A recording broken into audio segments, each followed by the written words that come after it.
a segment called Daughters of Rebekah. And today we're discussing the importance of homeschooling among the Hebrew Israelite community. I'm pretty sure a lot of you are aware that they just passed a policy a few years ago, how children are not allowed to go to school unless they're vaccinated. So that makes this even more important than what it was 3 years ago. And the reason why I'm talking about this is because this is not a topic that is discussed enough amongst the Hebrew Israelites.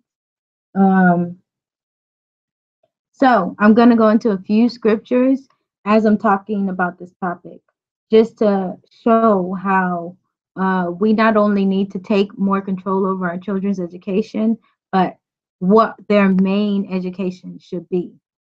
So the first scripture I'm going to go to is Deuteronomy chapter 6 and verse 5. And it says, "And thou shalt love the Lord thy God with all thy heart, and with all thy soul, and with all thy might. And these words which I command thee this day shall be in thy heart, and thou shalt teach them diligently unto thy children, and shalt talk of them when thou sittest in thy house, and when thou walkest by the way, and when thou liest down, and when thou risest up.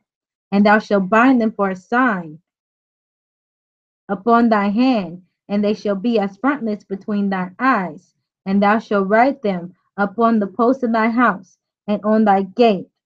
And it shall be when the Lord thy God hath brought thee into the land which he swore unto thy fathers, to Abraham, to Isaac, and to Jacob, to give thee great and goodly cities, which thou buildest not."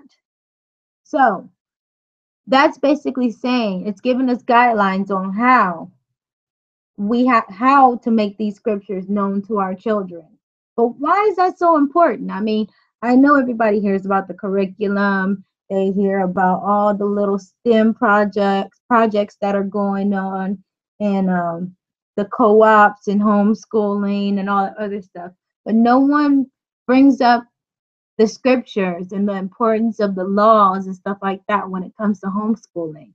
I mean, I know there's Christian based homeschooling, but as far as making the laws known to your children is a whole nother thing. I mean, you could say your child knows God, they know Christ, but do they know the laws? So let's establish why, one, it's important for them to know the laws. So we're going to get into a few scriptures. Give me a minute, okay?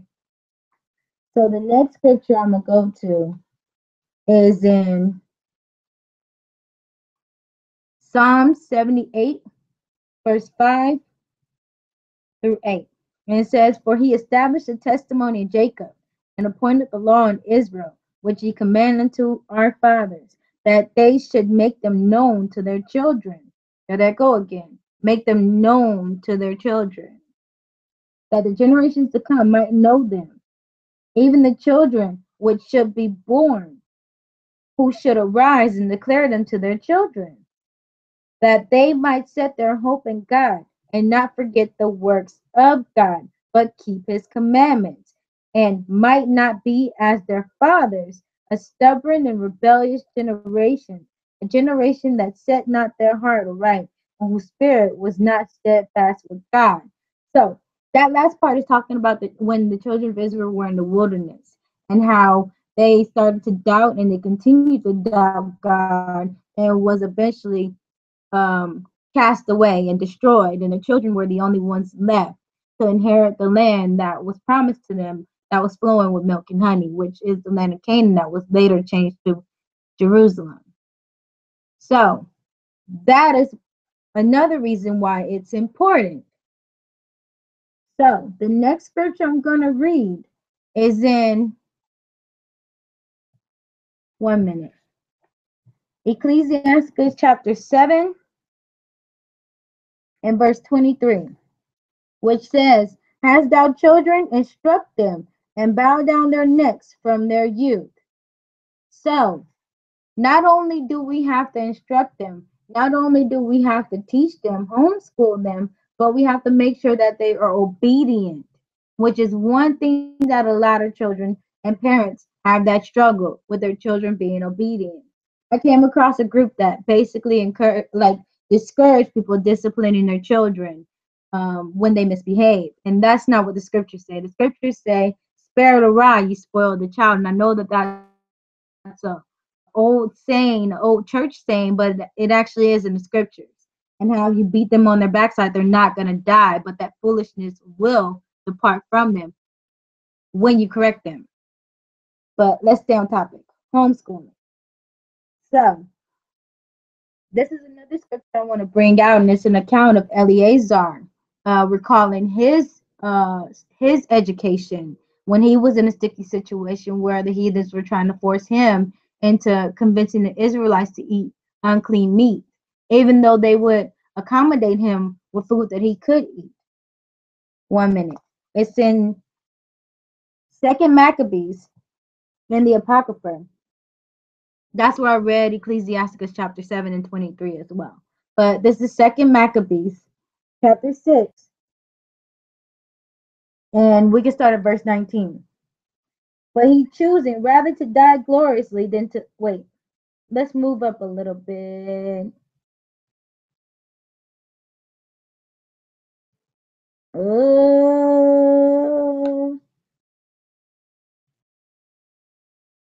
chapter 2, verse 12 we can read. Now I beseech those that read this book that they be not discouraged for these calamities, but that they judge those punishments not to be for destruction. So those who were killed for keeping the laws, don't look at it like it was a punishment, but look at it as as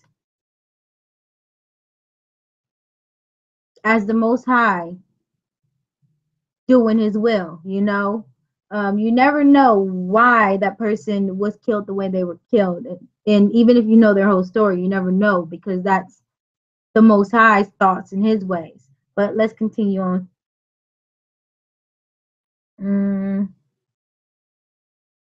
But for a chastening of our nation, so it's to get Israel to fear and to focus on the Most High and His laws and to obey Him.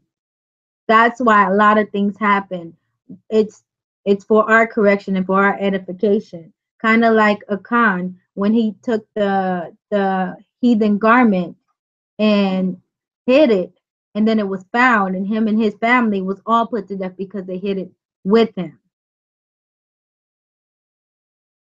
For it is a token of his great goodness when wicked doers are not suffered any long time, but forthwith punished. So when it comes to the wicked, it's good that they're punished quickly because they deserve to be punished. But for the righteous, when they are punished and they are taken out of the earth, it's for the nation, our nation, Israel's correction. It says, for not as with other nations whom the Lord patiently forbear to punish till they become to the fullness of their sins, so dealeth he with us.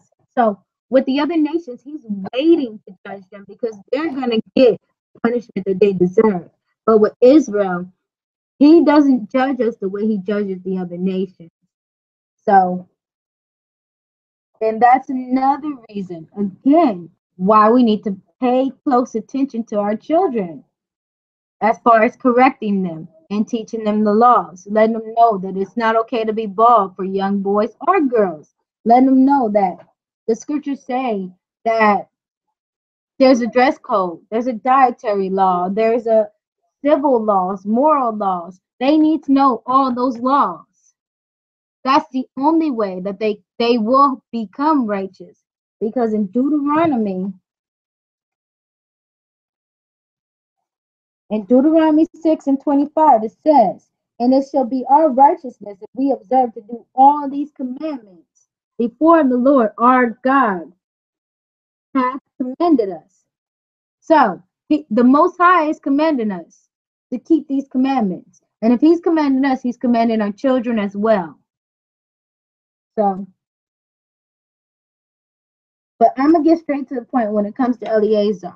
And that's verse 23. But he began to consider discreetly, and as becometh his age, and the excellency of his ancient years, and the honor of his gray head, whereunto he was come, and his most honest education from a child. Listen up. Or rather, the holy law made and given by God. Therefore he answered accordingly and willed them straight away to send him to the grave. He'd rather die than to see this people into eating unclean food that would send them where they don't want to go. So that's one thing that we have to consider when we're teaching our children. Not only the laws, but how to balance and how to discern right from wrong.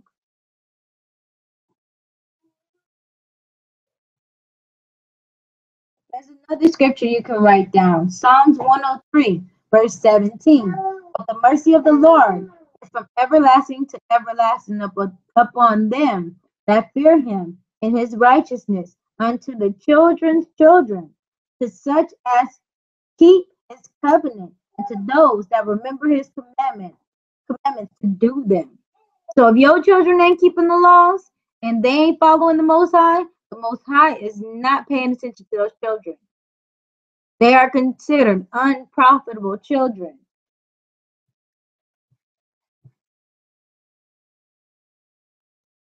Hold on 1 minute, because there's another scripture I want to get that coincides with that.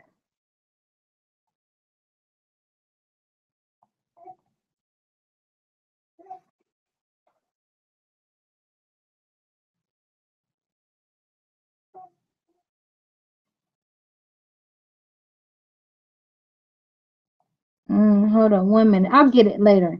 But it has to do with what the Most High thinks about people who have a multiple children and don't do nothing with them.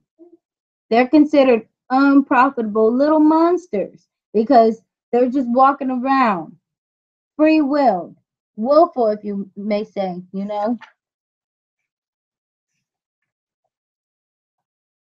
But Ecclesiastes talks a lot about children who don't have no type of direction, no guidance, no nothing.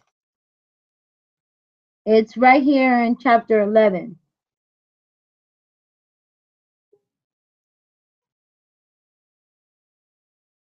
No, I'm sorry.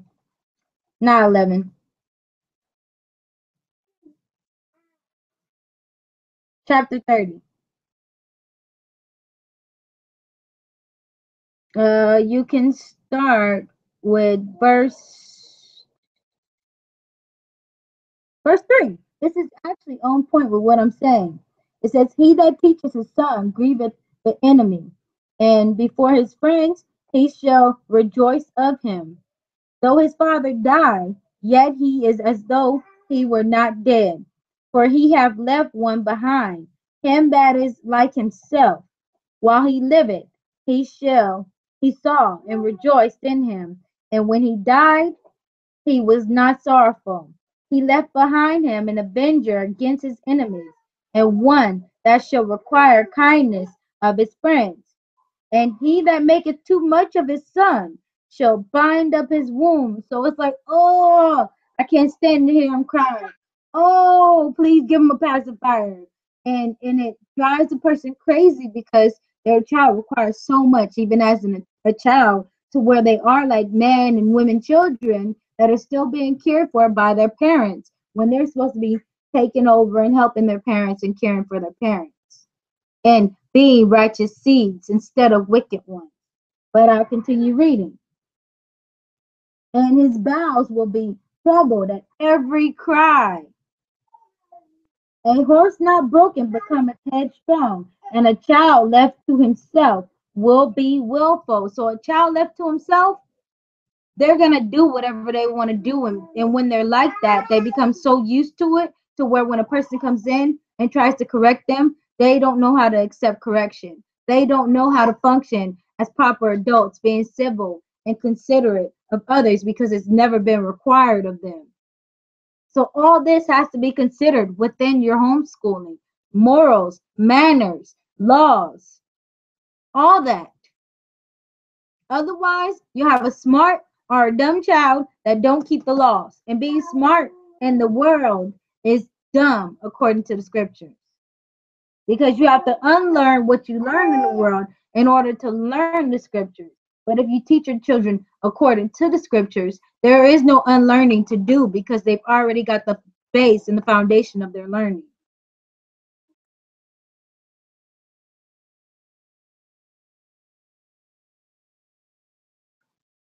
So I'm going to get 2 or 3 more scriptures, and after that, I'm going to end it.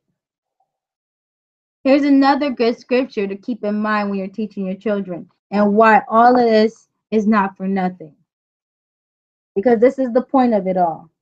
Psalms 132 and verse 12. If thy children will keep my covenant and my testimony that I shall teach them, their children also shall sit upon thy throne forevermore. So that is the point of all this. For our children, not just ourselves, but our children to also inherit the kingdom of the Most High, to dwell among the Most High and His Son Yahushua, and to be rulers of the earth, and not to be cast off and cut off from among their own people. What is the point of all this, of you learning the truth, if not to teach your children and to get them into the truth and for them to reap the benefits of being an Israelite? It's no point in knowing if you're not doing. The next scripture is Nehemiah 8 and 8. So they read in the book and the law of God distinctively and gave sense and caused them to understand the reading. So that is the point. They have to understand it. So of course it seems complicated for them to understand when they're toddlers and children. But the scriptures are simple to understand, even for a 7-year-old, if you break it down and you understand it yourselves. So if you don't understand the scriptures, the first thing you need to do is get understanding for yourself and then bring it home to your children. So the next scripture would be Deuteronomy.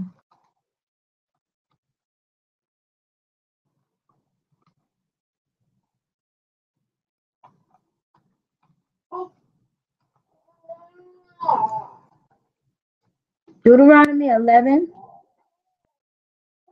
and 13. And it shall come to pass, if ye shall hearken diligently unto my commandments, which I command you this day, to love the Lord your God, and to serve him with all your heart and with all your soul, that I will give you the rain of your land in his due season, the first rain and the later rain. Thou mayest gather in thy corn and thy wine and thine oil, and I will send grass in thy field for thy cattle, and thou mayest eat and be full.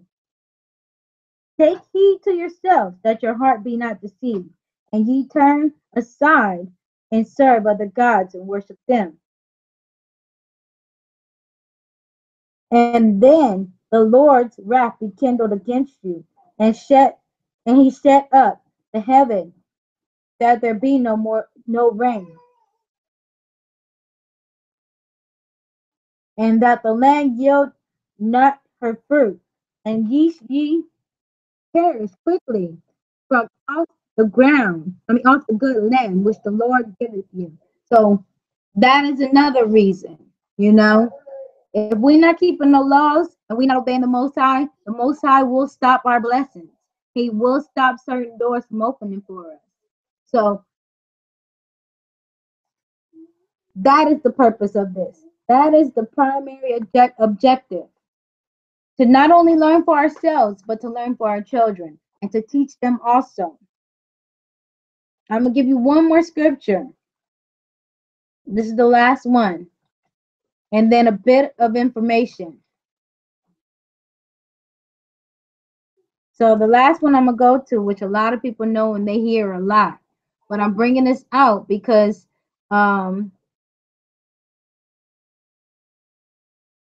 it amplifies what us as women, our job is, And that's in Titus chapter 2, verses 3 through 5. And it says, the aged women likewise, that they be in behavior as becoming holiness, not false accusers, not giving too much wine, teachers of good things. So the good things are the laws. of the Most High.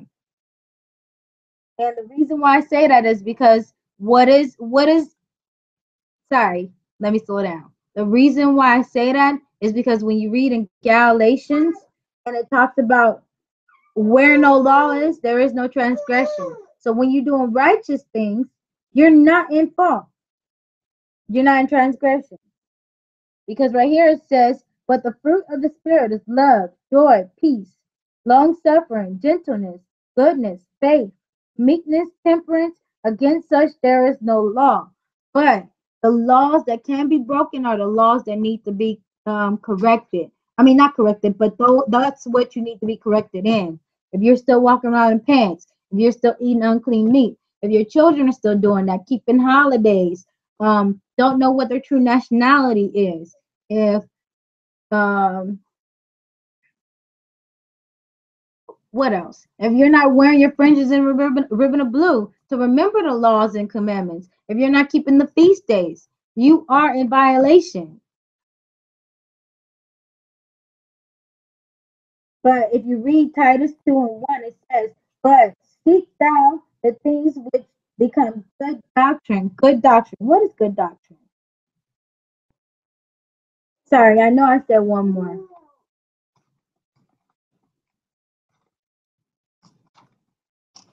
But this is the last one.